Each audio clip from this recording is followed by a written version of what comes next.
Bitcoin's decentralized, and it's decentralized enough to handle these disagreements between people and these nodes without falling apart. So it shows the brilliance and how amazing Bitcoin is to handle this. It'll be more diverse ecosystem, like a forest. It'll be just a more beautiful forest. Like it'll just grow and blossom. I like that. Yeah, you don't want to go to a field of one flower. You want to see a lot of different flowers in Mother Nature, of course. It seems like Michelle is the only one so far that made both of our lists. So she was. So yeah, kudos to you, Michelle. Good job. You made both of our lists.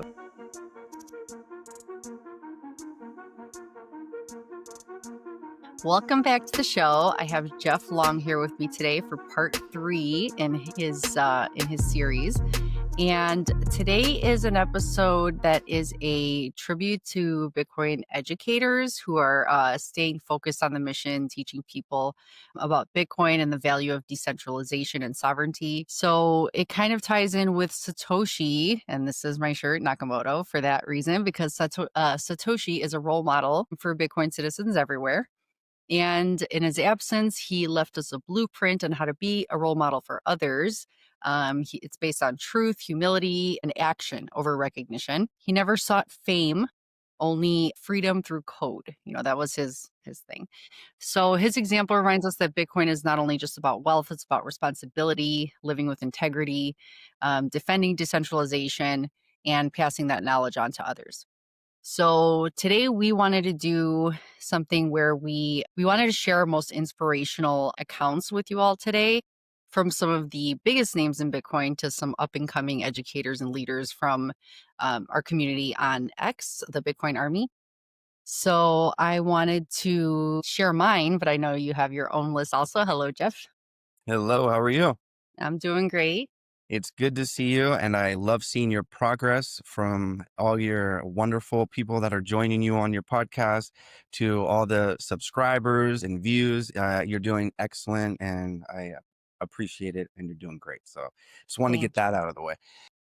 So yeah, we put together a list, right? Because my name's Jeff. I got into Bitcoin in 2013, and Stacy's been in for over 5 years, right? And so we always see people on YouTube and X and out there spreading the word of Satoshi. And so we figured for our appreciation of them, we could do 5 famous and 5 infamous people that we could say, hey, look, if we like them, I'm sure you guys will like them, right? Because what other YouTubers or podcasters share other people's accounts unless you are a real hardcore Bitcoin believer and you want to share these other nodes, these other people that are connecting the Satoshi dream, if that makes sense. So did you want to go first or do you want me to go first? Because I'll be happy to go first if you want. Yeah, maybe you go first, I think. Yeah. Okay, that sounds good. I'll go first. So I'm going to start with the famous people. Okay. And so I only picked 5, which is really hard. I should have been 10, but with regards to time, we tried to condense it. So my first famous Bitcoiner that I've been watching for many years, he also learned from Max Kaiser, and he's in Puerto Rico. That's JV. So he's with Bitcoin News Alerts. So I would definitely follow him. So he would be number 1. Number 2 would be James at Invest Answers. He's very technical and he goes into a lot of stuff, but he gives the best broad economics and macro when it comes to Bitcoin and what's going on in the world. Number 3, Tyler S. Very funny. And he's very smart, goes into Bitcoin, and the way he presents it is kind of comical, but gets to the point. So he's at Tyler S. Crypto. And so number 4 out of my list of 5 that I appreciate the most is Lark Davis, right? And that is the Crypto Lark, right? I've been listening to him a long time and definitely appreciate everything that he does. And last but not least is K-Dub at Crypto Zombie.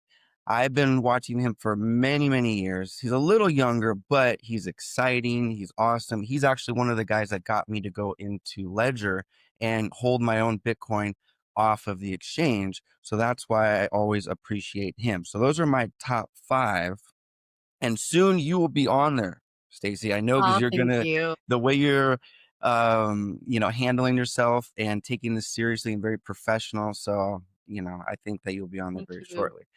Did you want to go over your famous five ones and then we can compare, or should I jump into the infamous ones?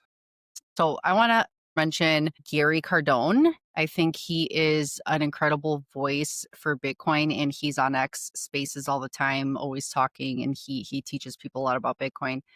And he is not only a huge voice in the Bitcoin community, but he's a great supporter of the Bitcoin Army community.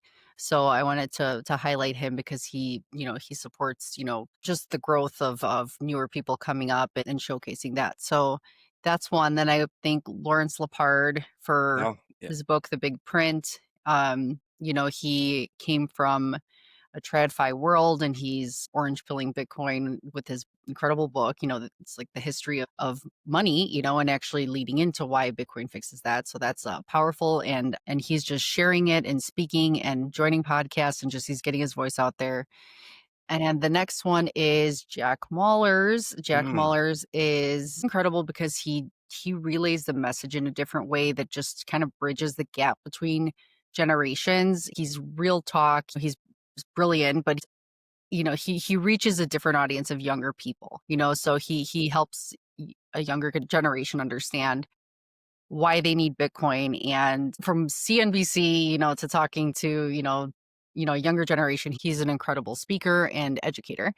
And then I have Michael Saylor, who is one of the ones who orange pilled me early on. I listened to a ton of his interviews. There's so many podcasts of him out there. And for anybody who's getting into Bitcoin, I just think that he has a way of explaining it that really makes sense to people, from what exactly it is to like using metaphors to help you understand how it works and why it's so important. So he's just a great one just to understand for people who are trying to get into it and just learn about this thing.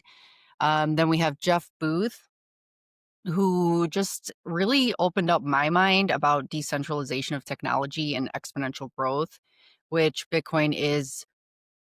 People call it a technology, but he says it's a protocol, and protocols are something like the internet. It's a whole new thing, and it expands exponentially. So understanding exponential growth is incredibly impossible to do as a human, but he puts it in a way where you can kind of picture that we're not even aware of how fast this thing will grow, and it just all applies to Bitcoin. So that's why I love that, and I think I always suggest people to learn from him.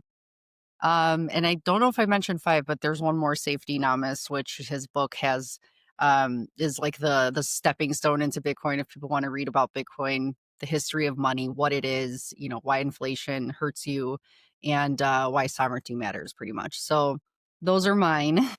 They're I Those mean, I are love that very, you very shared. good ones. Yeah. Yeah, those are amazing.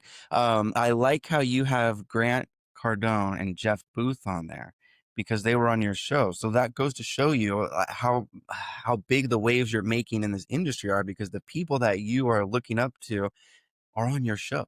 So that's amazing, right? So kudos to you. Now, Thank you. so if you want, I will go into my infamous ones. These are ones that I talk to, daily, weekly on X, that I see are the biggest leaders in my mind that deserve some appreciation, right? Because going out and putting yourself out there on X, representing something that is different, going against the grain, is brave, right? So with without hesitating, let me go into the first one. He would be Khalif from Thailand. He is at the Real Hard Money podcast. I was on his podcast, and we became friends. He's a great guy. Got into Bitcoin around the same time you did, and so anybody that's on X, I would say follow him and subscribe to his YouTube channel. You'll find me on there, maybe on there again. Who knows? I might even visit him, and we can go have some fun and do a video out there. So that he would be number one. Number two is going to be Dr. Satoshi. I'm actually going to be on his podcast this Friday, Amazing. and I think it's perfect because I went through a little bit of health stuff with autoimmune, fixed it like this, but not with the general doctors. I had to go a different route. So that'll be a great podcast to show Yes. how Bitcoin makes you healthier, right? All right. Um, and then also Josh, the Mexican magician. That's at Joshua G1334. He is a good example for guys that need to be more masculine, do push-ups, proof of work, right? He even motivated me to go above and beyond my workouts and do extra push-ups, pull-ups, and do them more frequently. And he's always on there. He's doing live videos and promoting, and he's also a good example for the younger men and the youth in this, generation, or this, society that we have. So there's three. Number four, this is a young woman from Australia. Her name is Nikki, and she started the Orange Peel Pod. And so the Orange Peel podcast, and I was on her show, and that'll come out the first week of September. And Amazing. so it would be her and her dad, because he helped orange peel her. But it's really amazing because we have hope for the world when the younger generation is smart and seeing the light at the end of the tunnel. So that really made me happy. And so yeah, so let me go to the last one, because I would talk too much about that. That's Last okay. one is Michelle O. I call her the Bitcoin Army Queen. She's at Michelle O _ 21 mil. You said that you were friends with her, or one of the first friends on X, but I see how she's a really good leader on the Bitcoin Army. And so I want to give her appreciation, to say that, someone that's been into Bitcoin as long as I have, since 2013, it doesn't matter when you got in, it matters what you understand about Bitcoin and what you're giving back, right? And so the deeds that she's giving are amazing, because you could just hope for Bitcoin, but hope isn't going to change the world, right? And so those are my five. And so yeah, I'd like to see what your five. With MicroSeed, you can engrave your entire seed phrase onto a durable titanium washer. It's the ultimate backup. Simple, indestructible, giving you true peace of mind and knowing your seed phrase is secured for life. Use my link in the description to get your kit. Satoshi. So many new styles and fully customizable. Use my referral link in the description or in the comments for 10% off your order. The Bitcoin Advisor for multi-sig custody solutions to store your Bitcoin, inheritance planning, and peace of mind. So it seems like Michelle is the only one so far that made both of our lists. So she was, So she yeah, was kudos to you, Michelle. Good job. You made both right. of our lists. So She was at the top of my, I guess, regular people list. So number one, mm, she is a leader in the Bitcoin Army, and she is focused on not only community growth, but she showcases new Army members daily. mm. And, that really helps with the community growth and showing that we see them, or, we're all, congratulating them, greeting them, saying hi, and just like welcoming them into the community when she does those posts. And she never fails. She's been doing it for, I don't know, coming close to a year now, I think, maybe around there, but she's nonstop. And then she highlights their voices, so when we see people that resonate with us, we share them, and then it actually helps when you share your voice in the Bitcoin Army, because somebody will see you, and then we all can realize, when you share your thoughts. So it encourages people to share, and she's very good about doing that and showing people that they're being seen. So the next person is another Bitcoin Army leader. It's Rob. I'm gonna have to put these um handles underneath when we do these clips, because I Yes, don't because have I them. want to make sure I follow all these people as well Mhm. that you're mentioning. Yeah. Yeah. So Rob, he is a leader in the Bitcoin Army. He hosts the most popular Bitcoin Army space every Saturday morning. And he has a really great way of leading the conversation and talking about things that people care about the most that week. What's going on with Bitcoin, just what people want to discuss. And he has a really great way of also encouraging people to speak up, and letting them know that everyone wants to hear their ideas, so it's not just the same group of people talking every week. We want to get to know everyone's thoughts on that topic, so that he does a really great way of he has a really great way of doing that. And then we have Sat Scholar, who Sat Scholar is he is I've had him on my show too. And I've had Michelle on my show, so All right. there's two other ones. um but she is, I'm sorry, I'm losing my mind here. He is so smart when it comes to what's going on with Bitcoin today, with the core versus nots situation, with the censorship that that is, Core trying to change, how they push their transactions. However, he describes it is so great. He teaches us all why it's so important to run a node and why we need to keep Bitcoin decentralized, because decentralization is what keeps Bitcoin free. So he has been a major like freedom fighter in this movement, and he needs recognition for that. He's getting up there in spaces talking to developers of Core, and he's one of our army members, so we're very proud of him. Wow, awesome. And the next is so I have three there. Three. Then I have Paula Iverson. No, Paula Iverson. She is a YouTuber. She has her own channel. She was the first one to invite me on her show. And she has a really good eye for looking for anyone that she thinks could have an interesting story to share. So it wasn't just me, it's anytime she finds somebody who she reaches out to them. She doesn't wait for people to come to her. And she looks for people that she wants to get to know, and she understands that she has this philosophy, or understands that you never know who you're going to touch. So having different types of voices out there can reach a whole different group of people. And then just knowing that kind of ripple effect that happens with someone like her is now leading me to do a podcast, having you do this and join other podcasts. It's a whole, really cool thing that's happening.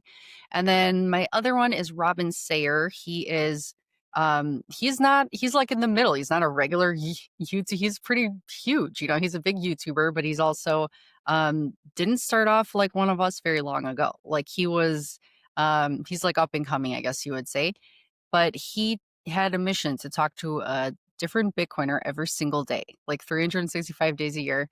And Wow. he is determined. He has been on top of it. He's made it his, full-time job. He put all of his time into Bitcoin, and he not just wants to do it because he wants to share. He also loves to learn. Like, he likes to learn from every different person and is actually so curious about their thoughts. And he's very good interviewer, and it resonates with so many others out there.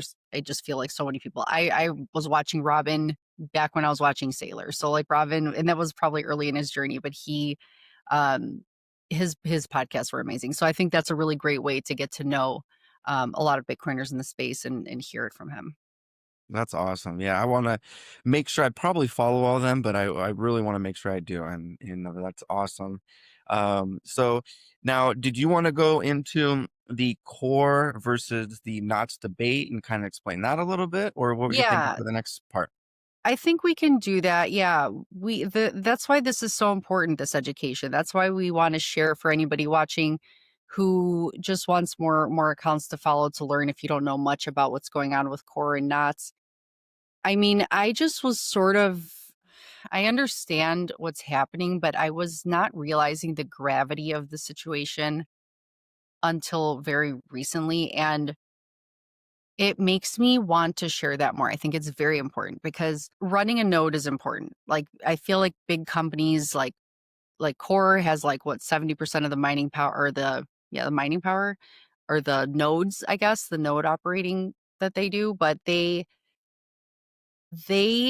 can censor, and it's a slippery slope if you start to censor whether you want spam, or to block spam on a blockchain. So it wouldn't change Bitcoin, it wouldn't fork Bitcoin like the block size wars, but it would create a way to start censorship. And I think a lot of people were upset because they just decided to do this without kind of asking a big part of the community. They just said, we're doing this, we're bigger Hmm. than you, we're just going to implement it, and that's the way it is. But that's not how Bitcoin works. Like, and they think people are just going to roll over and just accept it. But like with the block size wars, it was a lot of people didn't think that they would win that, but Yeah. it ended up where Bitcoin won, and it was worth a fight.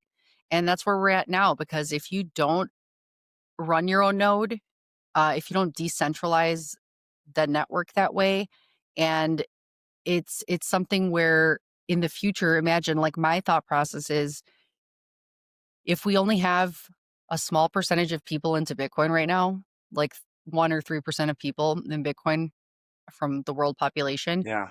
when you onboard the rest of like as this grows in the next however many years before it becomes full adoption, which we know exponential growth grows fast. So this could Hmm. happen, I don't know when, but maybe in the next 10 years, maybe more. But this exponential growth is happening, global adoption's coming. But if all these people that join Bitcoin and don't understand running their own node and there aren't products built where it's easy to just plug and play and run your own node, um, people will just go through centralized, um, services and servers and different things and not do it themselves to verify their own transactions.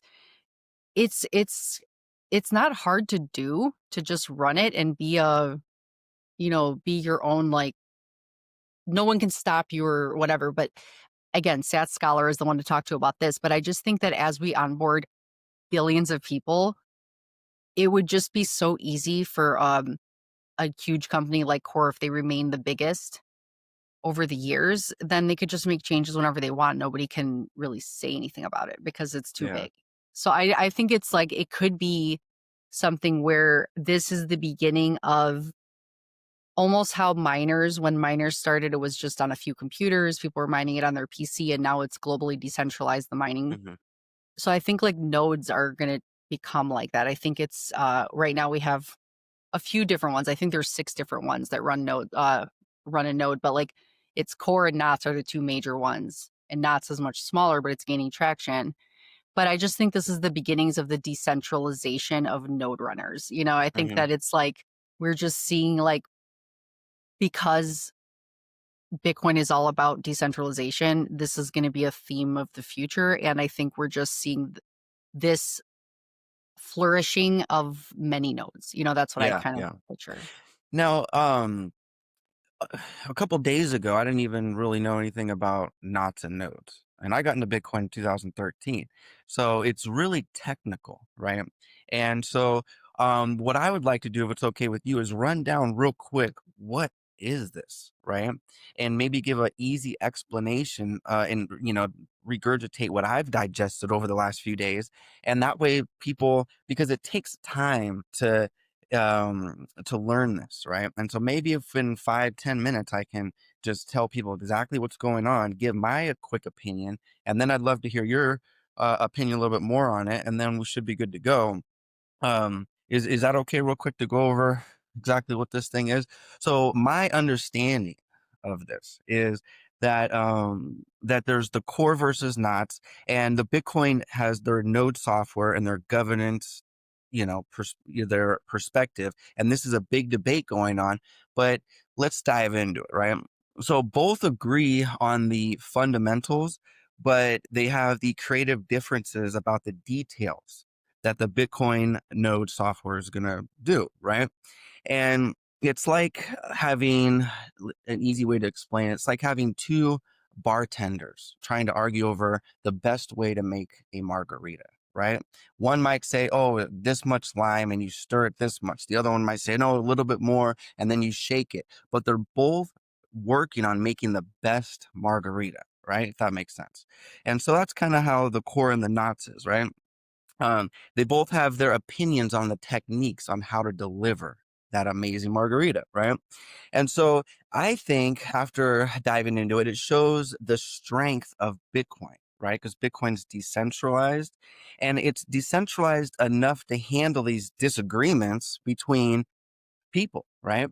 And these nodes, and so it'll handle these disagreements without falling apart, and it's robust enough to handle these different perspectives, and it's flexible and mature enough to handle this disagreement. So it shows the brilliance and the just how amazing Bitcoin is to handle this, right? Because it is decentralized, and how you were saying everyone should run these nodes, and some might have different perspective or different ways to try to run these nodes.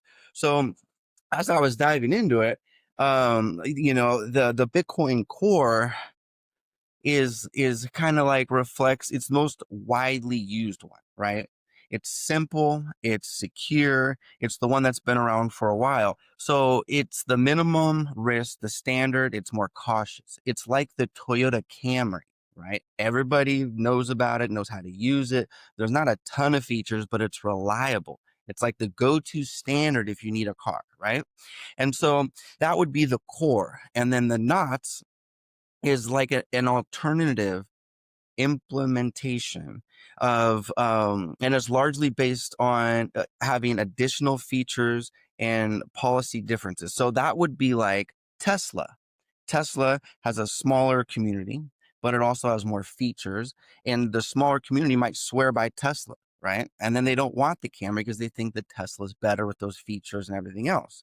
So that's how I would look at it, is like, do you want the Toyota Camry, reliable and good, or do you want the newer features that Tesla or Elon or these other groups are trying to say, look, has its features and these things. And sometimes it'll work great for Tesla if you're in the city, and sometimes core will work great if you're way out there where your Tesla might not start in the winter. So I think it's good to have both, right?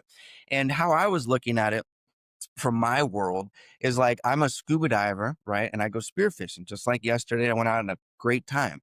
But there's also free divers that spearfish. And the free divers, that's 75% of them that go spearfish are free divers, right? It's like the base one layer. It's easy, it's secure. You just go down, hold your breath, and shoot the fish, right? But then you have our group of maybe 15% of us that go spearfishing that do it on scuba dive, on the scuba gear. So you can stay down longer, you have more features, you have these other benefits of it, but it's also a little bit more risky because you're diving underwater at 60 feet or 100 feet underwater. And so that's how I look at it. And so couldn't tell you which one would be better for Bitcoin, but for me, I love scuba diving because it gives you more features, right? And so as long as it is secure, if it can give Bitcoin some more features, let people like myself do these things, I would tell somebody that's a free diver, like on Core, hey, I would never go back to free diving because this is so amazing, right? Right. But you have to understand it. And so I don't understand this enough to say, oh, it should be this or it should be that. But I hope that this explanation will give people a better understanding to say, well, look, do you want to be more safe and secure and cautious, a little bit more risky and try these other features? But at the same time, I don't know which one was better, but I think that they do agree on some major things, right? They both agree on the Bitcoin consensus rule, right? So this isn't a hard fork like Bitcoin Cash. This isn't something major that's going to really hurt Bitcoin, and they both aim to keep the network secure and censorship resistant, right? And that is they're prioritizing Bitcoin's fundamental value, right? And so also decentralization by offering a choice in node software implementation. So decentralized because now you have two different ways to implement that software, right? And so all these things show how wonderful Bitcoin is and decentralized, because imagine going to a bank, right, and saying, hey, change your software. And then we all post about it. They're just gonna laugh and do nothing. With Bitcoin, you actually have communities and people that can pick what they want to use, and that is one of the huge key benefits of Bitcoin. So what's your take on that? Did I explain it okay? What did I miss, or what do you think? You did a really great job explain. I like the metaphors, and I think it makes people understand what is going on. But I think it's just so much. There's things that I think behind the curtain are a lot more. Like Bitcoin will be fine. People, I think there's enough Bitcoiners out there that when they see something happening, they're the swarm of cyber hornets. That's what Hmm. we are. We are so when something doesn't look right, everyone will stand up to keep it decentralized. So it won't Hmm. be I don't think it's going to be a problem. It's just that we have like it has to be where the community rises up and does their part. It's like you have to be they call it a good Bitcoin citizen. Like you are doing something for the city, the Bitcoin city. So what it is um this censorship is something that I heard Jeff Booth talk about, and he said as long as Bitcoin stays decentralized and secure. Um, so the thing is even Jeff Booth was in a space recently saying that he will not upgrade to the new core version. He's going to run knots. And that means a lot to me because I trust Jeff Booth a lot and he fights for decentralization. But So I he's saying thought, he's going to go to the knots, right? yes. Okay. Okay. So then the thing is, I I looked at I have Bitcoin Core on my computer. So I'm like, I haven't run it in a little bit ever since I started hearing this stuff. Cause I'm like, what am I doing? I don't know what to do. So I actually went to the Knots website and I did the download and it literally just took no time at all. Now it converted over to Knots and now it's Knots, So I'm like, okay, it was the easiest thing ever. It took like no time at all. So now you could just run it in the background of your computer and you're running this node. Again, I need to speak with Sat Scholar to see if I did that right, if there's any other things I need to know, because this is maybe I'm too simplistic about it, but I am running Knots now, so I'm happy about that. And Wow. yeah, and it's not hard to do. You already have Core on your computer. You just do the new, almost like upgrade it over to the other one. And what it is I think it's just a slippery slope when it comes to the centralization, because I know it's not forking Bitcoin, but when it comes to it's a fight between, if you allow spam on the network, they think spam is like NFTs on Bitcoin.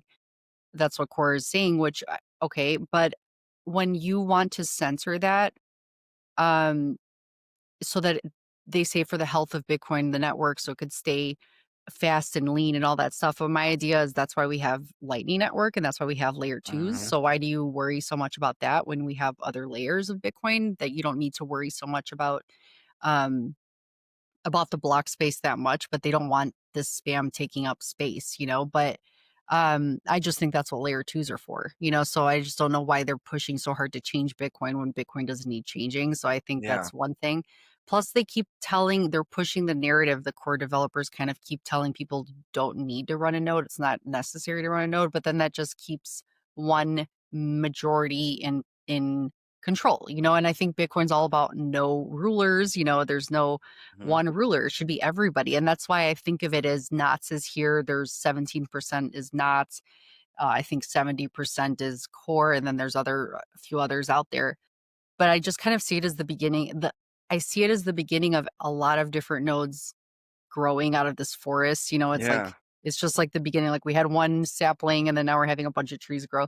So I think Mhm. it'll be like it'll keep the future will be decentralized. I think that'll be a theme in the future. I think if Core didn't do what they did and just start saying, well, we're going to implement this whether you like it or not, if they would have stayed under the radar for longer, maybe this would have happened in 10 years when nobody could stop any changes that wanted to be made. So it's like the fact that they did this now, there's a chance for more of these like little trees to grow in the forest and it's not going to be one single, um, in tree, it's about decentralization. So whether it's mining or whether it's node running. So I just think that, uh, I know that people talk about the more features thing. I don't really care. I mean, maybe I should care, but I don't know too much about the features and what Yeah. Knots has. Same here. I just know that it was super easy to switch over, and I know that I do fight for decentralization because I don't want Bitcoin to fall because it's easier, let's say, for all these new Bitcoiners joining the space, it's easier for them to just buy it on Coinbase and keep it there so that all of the people that custody these coins can run one certain node, and then you're just sitting here thinking, "Oh, I have Bitcoin," but it's not. But then changes maybe could be made over time, I guess, Mhm. because there's no one. So that is, I think people call it a slippery slope. So it's Yeah. like, even though it's one little thing and it shouldn't be an issue, if you let Core have too much control or one certain company have too much control going forward, when it's so big and so much more people in it, Mhm. I think it would be harder to fight it if it's something you don't like in the future. Yeah. So that's Yeah. where I'm kind of at with it. I could be, and this is just us like trying to figure out what it is together. But I think that's why I'm in the camp of it's not like you're running something less secure. I think with knots, and it's not like I've heard much from. I asked in one of the spaces, have we heard from the big companies that run nodes, like which one they're gonna do? And Yeah. everyone says no, they've been pretty quiet about it. They're not talking about it.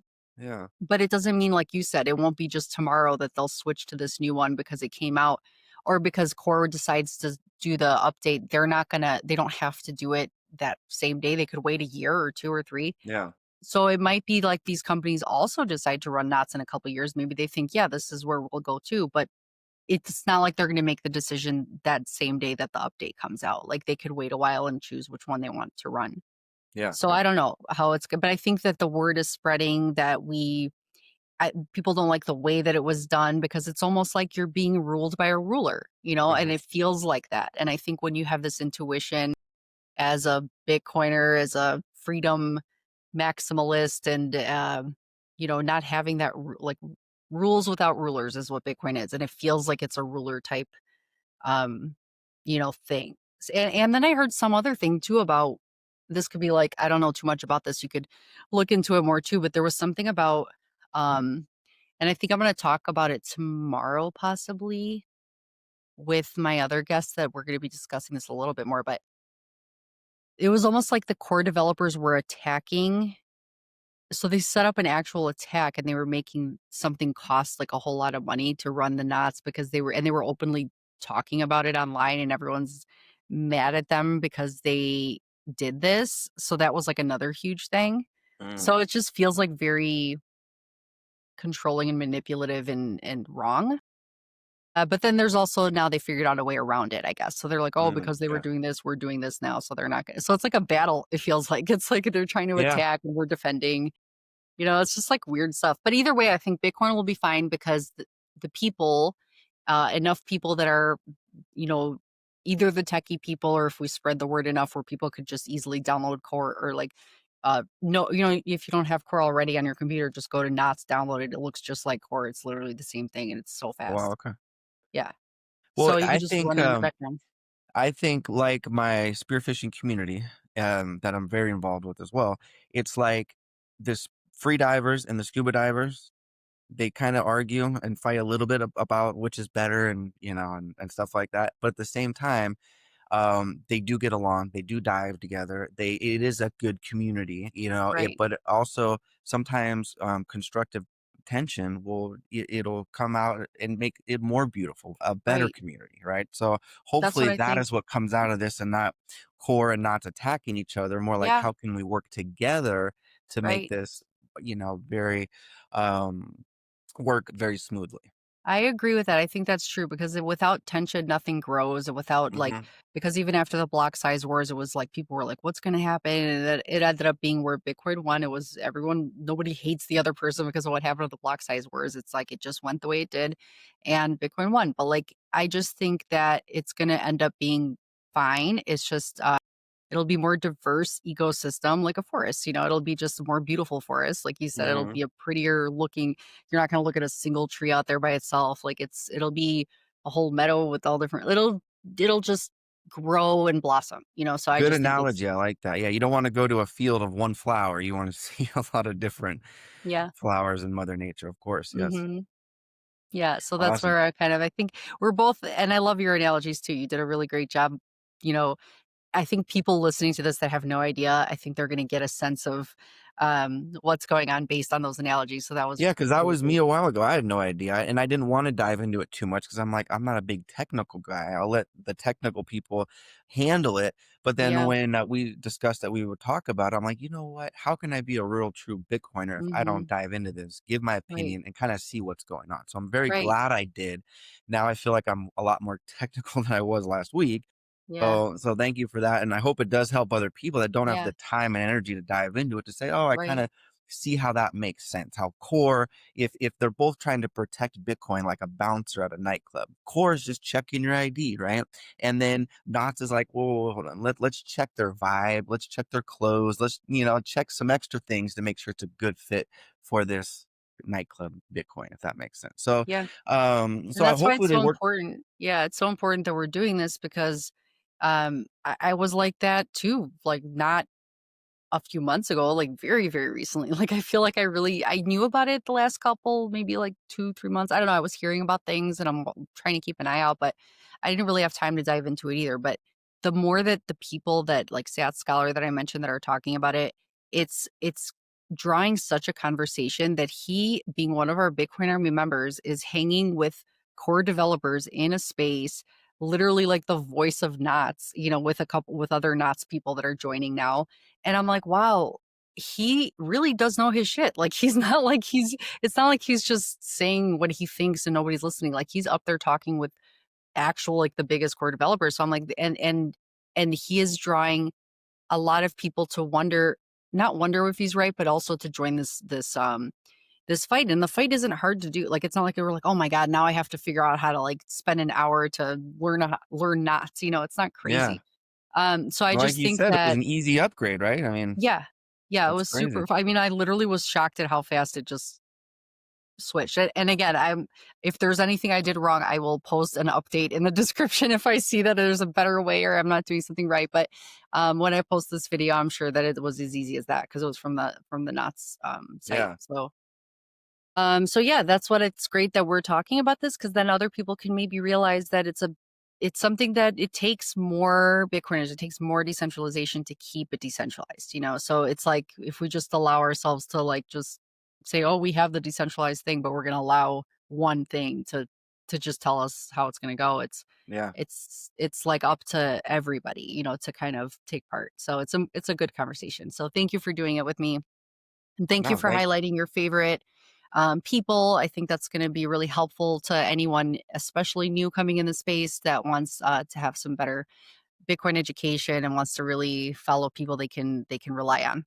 Yeah, hopefully when we send this episode to them, we'll bring a smile to their face to, show them that we do appreciate them. And so that is awesome. And thank you again for having me on. I look forward to being on again, and I'll see you on the Bitcoin Army social media. And Yes. any other questions or anything else before I let you go? No, I think that's all. So yeah, I'm just really excited to see where this goes and see you for the next one. And we're always going to have something really cool to talk about. Yes, and I love your progress. Keep going, and Thank that you. way you can get up to that 21 million subscribers, like we said you would. Okay. Thank you so much. All right, Have a Stacy. great I'll see you day. later. All right. Bye Take bye. care. Bye